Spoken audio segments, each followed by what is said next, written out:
জামুগুৰি হাটৰ উত্তৰাঞ্চলত বনৰীয়া হাতীৰ জাকে কৃষকৰ খেতি খোলাত চলোৱা অব্যাহত উপদ্ৰৱে অঞ্চলটোৰ কৃষি জীৱনলৈ গভীৰ সংকট কঢ়িয়াই আনিছে।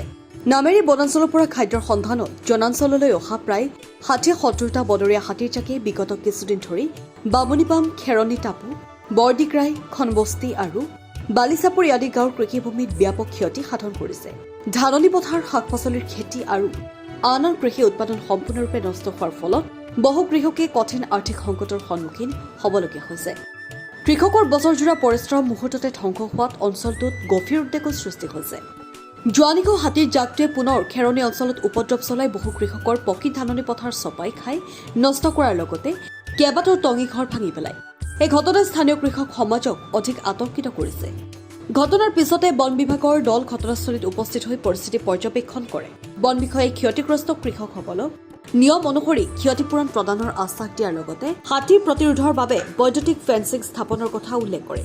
ইফালে স্থানীয় কৃষকসকলে কৃষি সুৰক্ষাৰ বাবে স্থায়ী ব্যৱস্থা গ্ৰহণৰ দাবী জনাইছে, যাতে আগন্তুক দিনত এনে ক্ষতি পুনৰাবৃত্তি নহয়।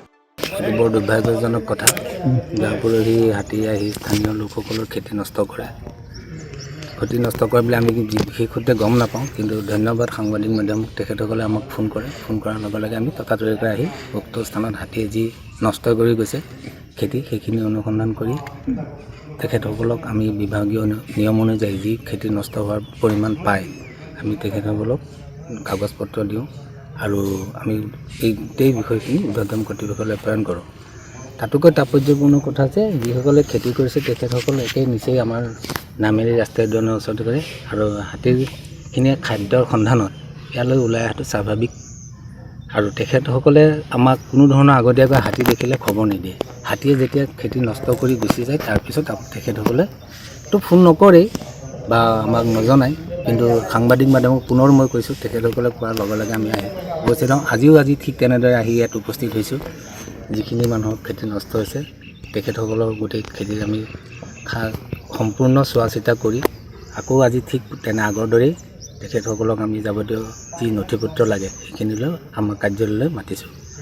আৰু এটা কথা বিশেষকৈ এই বিষয়টোৰ ওপৰত আমাৰ আঞ্চলিক বন বিষয়া আৰু আমাৰ সন্মানীয় বিধায়ক পদ্মজয়গল বনাঞ্চলিক বিষয়াই গোটেই বিষয়টোৰ ওপৰত গুৰুত্বপূৰ্ণ কথা আলোচনা কৰে।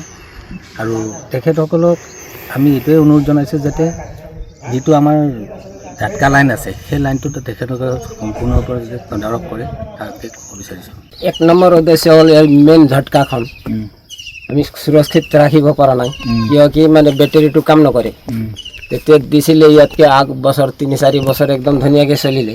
এতিয়া বেটেৰীটো পুৰণা হৈ গ'ল, কাম কৰা নাই। আমিতো এতিয়া কিনিবলৈ ফটকৈ ৰাইজেতো নোৱাৰে, দামী বস্তু। গতিকে সেইটো ব্যৱস্থা আৰু যিখিনি আমাৰ ক্ষতিগ্ৰস্ত হৈছে কঠীয়া, এতিয়া ধৰক 10 দিনমান মৰি গ'ল। এতিয়া মোৰ ওচৰৰে ৰাইজৰ 10জন মানুহৰ এতিয়া কিমান কঠীয়া গৈছে। তাৰপাছত গোহালি ছোৱালীও ঠেলিলে, এই টুংচিটো চালেই উঠেনি একেবাৰে 1.5 লাখমান টকা খৰচ কৰি যেনে তেনে বনাইছিলোঁ, সেইটোও ভাঙি দিলে।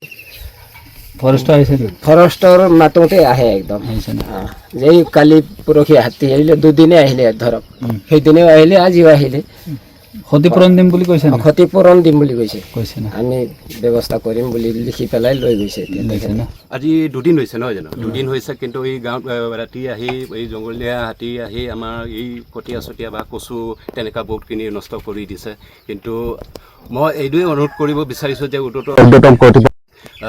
এই বিশেষ জাটকা লাইনটো কৰি দিব লাগিব। তাৰপিছত ৰাতি আহি পহৰাটো দিয়াটো কৰি দিয়ে যেনে, সেইটোৱে অনুৰোধ কৰিছোঁ। যোৱা কিছু আগত লগোৱা আছিল, যোৱা বছৰ আছিলে, কিন্তু এতিয়া কাম নাই। তাকে সেইটো কাম নাই মানে আকৌ এটা পুনৰাবৃত্তি সেইটো এই জাটকা লাইনটো কৰিব লাগিব। হয়, আজি বন বিভাগৰ লোকো উপস্থিত হৈছে। সমগ্ৰ ঘটনাখিনি বা যিখিনি ক্ষতিপূৰণ হৈছে তেওঁলোকে নিজে তদন্ত কৰিছে। তেওঁলোকক কি আহ্বান জনাব আপোনাক? আমাৰ কৰ্তৃপক্ষ, আমাৰ বন বিষয়াসকলে আজি আহিছে, ফিল্ডত আহি বুজিছে, আহিছে, সেইটো ধন্যবাদ দিছোঁ। ৰাতিও যেন আহে সেইটোৱে অনুৰোধ কৰিছোঁ পহৰা দিবৰ কাৰণে। কেইজনমান আজি ক্ষতি হৈছে? আজি আপোনাৰ এইটো ইয়াতো 10জন, তাৰপিছত এই আমাৰ মিচিং গাঁৱতো তাততো 15-16 জনেই আছে। তাত এই কচু, বিশেষকৈ কচু, কঠীয়া, ধানৰ কঠীয়াবিলাক এইবিলাক নষ্ট কৰি দিছে। ব্যুৰো ৰিপৰ্ট অংকুৰিত অসম।